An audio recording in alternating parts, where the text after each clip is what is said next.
Salut mesdames et messieurs, bienvenue sur DBS Télévision dans les échos du monde. Aux États-Unis, le président élu Joe Biden a choisi son premier secrétaire à la défense, le directeur du Pentagone. Il s'agit du général à la retraite Lloyd Austin, qui supervisait des troupes américaines déployées au Moyen-Orient, ceci pendant le mandat de Barack Obama. Cette annonce a été effectuée hier, le lundi 7 décembre 2020. En effet, ce général de l'armée des terres à la retraite et âgé de 67 ans a par le passé combattu en Irak et en Afghanistan. Ceci avant de diriger le commandement central de l'armée américaine. Il ne reste donc plus qu'à être approuvé par le Sénat.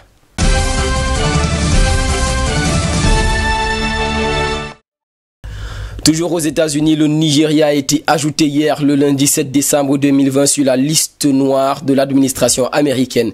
Il s'agit notamment des pays particulièrement préoccupants en matière de liberté religieuse. Ceci un an après l'avoir placé sous surveillance, car étant fait en 2019. C'est du moins ce qu'a annoncé la diplomatie américaine, dirigée par Mike Pompeo sur Twitter.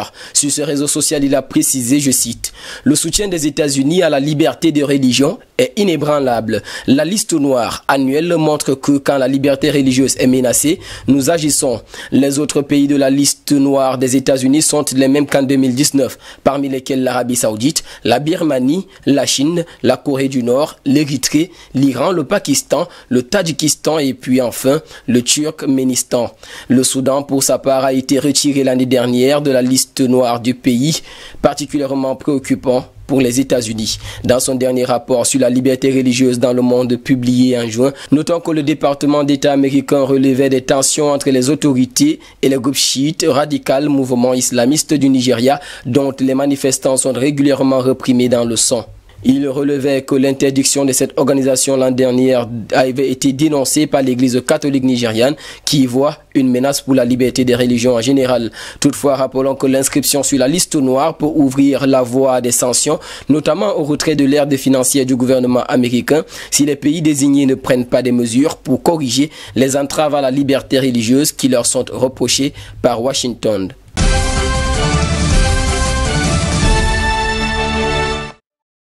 Restons aux États-Unis et parlons cette fois-ci de diplomatie. 8 militants d'opposition, dont 4 anciens députés chinois, ont de nouveau été interpellés ce mardi 8 décembre 2020. Ceci alors que le secrétaire d'État américain Mike Pompeo vient d'annoncer des sanctions visant 14 responsables communistes. Selon le secrétaire d'État américain, ce sont des délégués haut placés dans la pyramide communiste, dont le procureur en chef du parquet populaire suprême, qui serait responsable d'attaques incessantes contre le processus de démocratie à Hong Kong.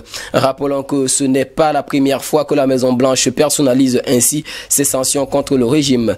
Carrie Lam, la chef de l'exécutif hongkongais, racontait récemment que les restrictions sur sa carte de crédit lui avaient sérieusement compliqué la vie, sachant qu'elle percevait désormais une partie de ses plus de 45 000 € de salaire mensuel en valise de billets en raison des sanctions injustifiables imposées à son encontre par les États-Unis.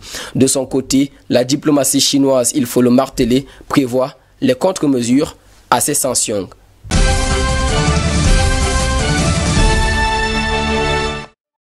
À présent au Venezuela, une grande partie de l'opposition vénézuélienne qui boycottait les législatives a lancé une consultation populaire concurrente et ceci survient au lendemain des résultats du scrutin. Depuis lundi, il est possible de voter via une application à télécharger sur son téléphone. Il sera également possible de voter via un site internet ou physiquement samedi dans des bureaux ouverts au Venezuela et à l'étranger dans les pays où la diaspora est importante. Pour Maria Lopez, il faut que tout le monde participe et soutienne le chef de l'opposition, Juan Guaido, pour qu'il sache que nous avons tous vraiment hâte que la situation change dans le pays.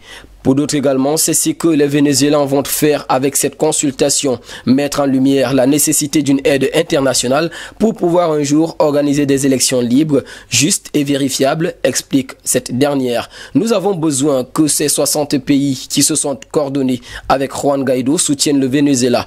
Et je demande l'aide du peuple français, du gouvernement français. Votre aide est importante, a-t-elle martelé. Au-delà des militants, cette consultation suscite peu d'enthousiasme. Un problème pour le leader de l'opposition qui a besoin de ce soutien pour légitimer sa tentation de prolongation du mandat de l'actuelle Assemblée nationale élue en 2015.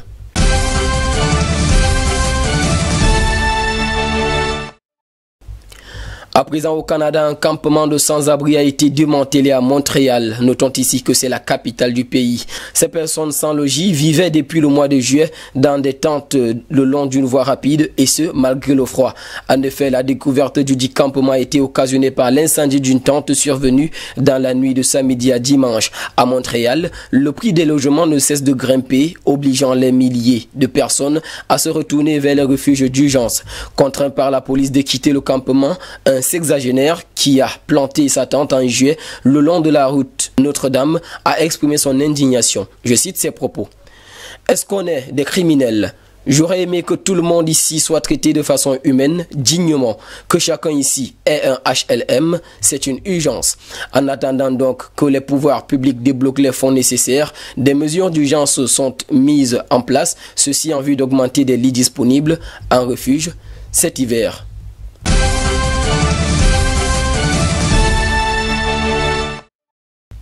Et pour finir, en Roumanie, le Premier ministre roumain Ludovic Orban a annoncé lundi sa démission au lendemain du revers électoral subi aux législatives, mais son parti libéral pro-européen devait se maintenir au pouvoir du fait des jeux d'alliance. À l'issue d'un entretien avec le chef de l'État, Klaus Iohannis, ce dernier a déclaré à la télévision, je cite, « J'ai décidé aujourd'hui de déposer ma démission.